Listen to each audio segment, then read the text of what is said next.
ওলাইছিলে চৰাইদেউতো সেই ঘটনাটোৰ লগত কিবা এটা লিংক আছে কিবা ক'ব নেকি আপোনালোকে চাওকচোন ডিচিয়ে গম পাইছে 2টা বজাত যে আজি বানপানী আহিব হয়নে নহয় সেই কথাটো আকৌ আমাৰ গাৰ্জেন মিনিষ্টাৰকো কৈছে বিমলক সেই মানুহ দুটাই নিজৰ ভিতৰত কথা নাপাতি সেইটোকে যদি ছ'চিয়েল মিডিয়াত দি দিলেহেঁতেন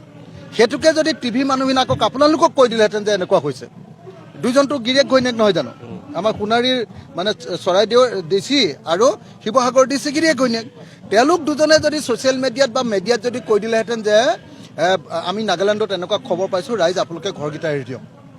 আমি চাৰ্টিফিকেটখন লৈ ঘৰখিনিৰ পৰা আঁতৰি দিলোহেঁতেন তেতিয়া 105জন মানুহ বাচিলেহেঁতেন প্ৰথম কথা সেইটো নকৰিলে গতিকে মোৰ তেওঁৰ ওপৰত খং আছে খাৰাংখাজ কথা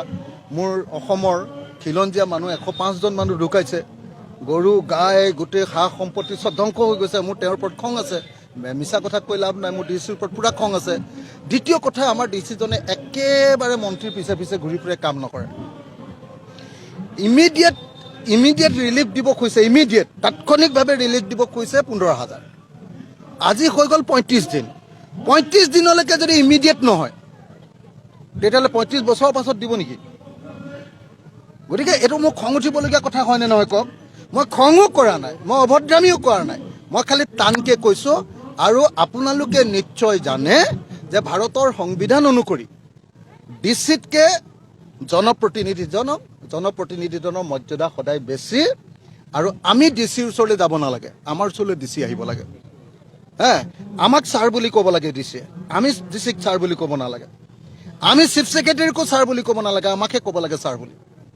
নিশ্চয় আপোনালোকে জানে যে জনপ্ৰতিনিধিৰ যি মৰ্যাদা ভাৰতৰ সংবিধান অনুসৰি মই নিশ্চিতভাৱে তেওঁক মই তেনেকৈ ক'ব পাৰোঁ আৰু মই তেওঁক বেয়া ব্যৱহাৰ কৰা নাই ফিজিকেল এটেক কৰা নাই অভদ্ৰ শব্দ ব্যৱহাৰ কৰা নাই অশ্লীল শব্দ ব্যৱহাৰ কৰা নাই কিন্তু টানকৈ কৈছোঁ এইটো মোৰ জনতাৰ প্ৰতি দায়বদ্ধতা আৰু এইটো মই এতিয়া নহয় ভৱিষ্যতেও আগতেও কৈ থাকোঁ ভৱিষ্যতেও কৈ থাকিম তাৰ কাৰণে যদি পৃথিৱীখন লুটিও খাই যায় তথাপিও মই ইমান কেয়াৰ চেয়াৰ কৰা মানুহ নহয় আপোনালোকক মই খাটাংকৈ কৈছোঁ যে যিদিনালৈকে সকলোৱে ইমিডিয়েট ক্ষতিটো নাপাব ইমিডিয়েট ৰিলিফটো নাপাব আৰু 100% ক্ষতিপূৰণ নাপাব তেতিয়ালৈকে মই কাকো শান্তিত থাকিব নিদিওঁ